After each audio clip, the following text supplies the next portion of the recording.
Okay, now we want to talk about the virtual reality technique. Now, we have done others like systematic and flooding, and virtual reality has come of age. Is a great and effective part also that we will be expecting also to understand how it works and the principles that we use in it also, right? Now, what is virtual reality exposure therapy, right? Virtual reality technique. Here we refer to the use of computerized gadgets, computerized environments. We use computer to simulate an environment, to simulate a computer environment, simulated environment that would mimic the natural setting, right?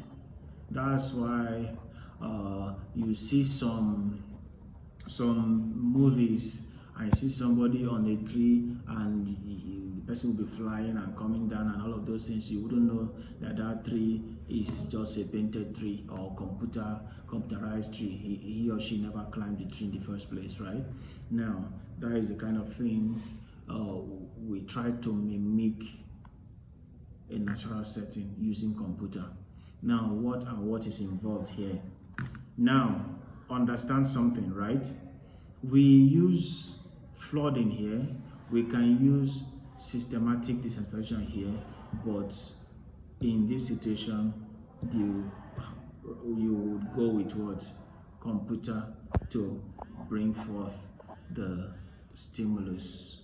Now, like I've said already, we often use it when imaginary or is systematic and all those things, flooding and all of those things are not tenable, both in vivo, right?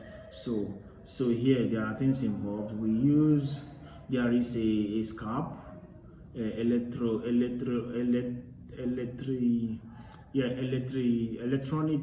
wire that has already electrodes that is a scalp that is having those electrodes and connected to a computer.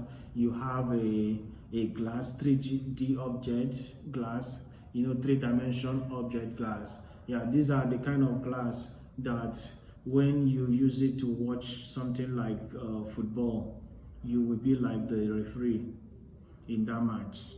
If you use it to watch wrestling, you will be careful that your jaw do not pull out that day, because any blow they are throwing will be on you. Yes, if you are not careful, you may fall down from your chair where you are sitting when you are using three-dimensional object glass. Yes, if you are, I don't want to go far with it, but a lot of people use it to watch a lot of things. Yes, and they feel almost like they are the one in the middle of the act. Yes, so that's a 3D object. When you put that on, put on the helmet. Let me use that word, has been wired by electrodes. There is a joystick. Joystick, joystick. That is that pad that has a button that you use to be navigating the environment, and then the electrode that is connected, even there is one that may be connected to your heart and the one to your head to read all of your head brain reactions and physiologies, right? Activities, let me use the right word. When we talk about physiology, we're talking about the activity of the brain. And when we talk about anatomy, we're talking about the parts of the brain, right? Okay, that is one for the road. Okay, so there you have the gadgets. Now, there is something again we use here. There is a principle we call augmentation. Augmentation principle.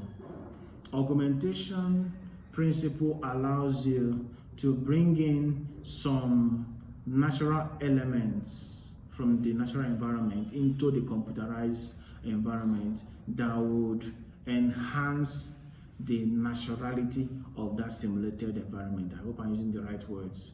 Like, to make it more real, right?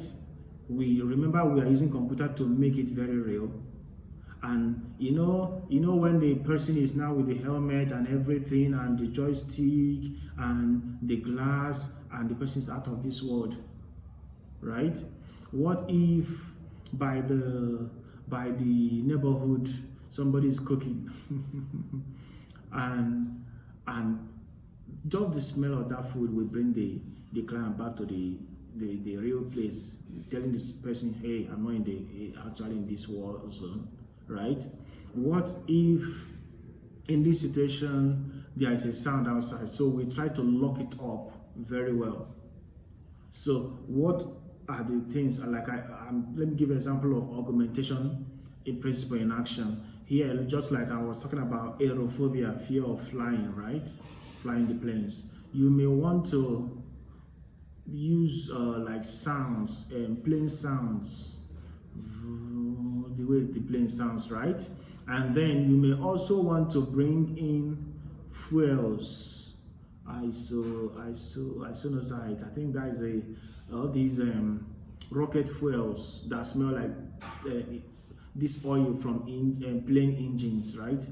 So you bring it inside the environment that the client will perceive it and feel, really, this is it. I am actually in the plane, true, right? And the client is up.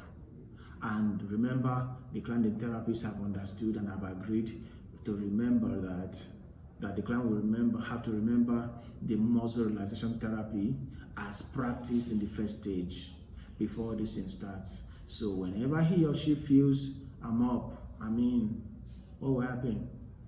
You start practicing.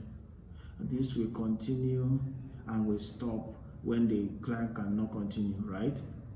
Then we continue next session and we continue, and the muscle relaxation will continue to combat and fight the anxiety. And remember the assumption, like we said in the first place, anxiety and relaxation will not stay in the same place. That's the assumption, and they will continue to combat it until the relaxation replaces anxiety, and we say the client is fine, and all the whole follow-up and there's some evaluations, and fine, now the client can fly, right? Not only that he or she believe he or she can fly, they believe, and they actually in the real sense have flown from America to Rio de Janeiro and back again, and they are fine. And that is when we say the treatment has taken place, and this is it.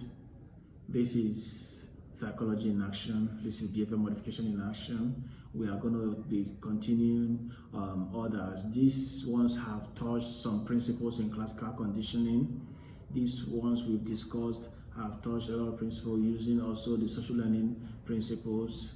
There are others, and we will be continuing. We'll be discussing some that involve some therapeutic techniques that involve principles of operant conditioning. Thanks for watching, and please do like, share, and do subscribe. Thank you very much.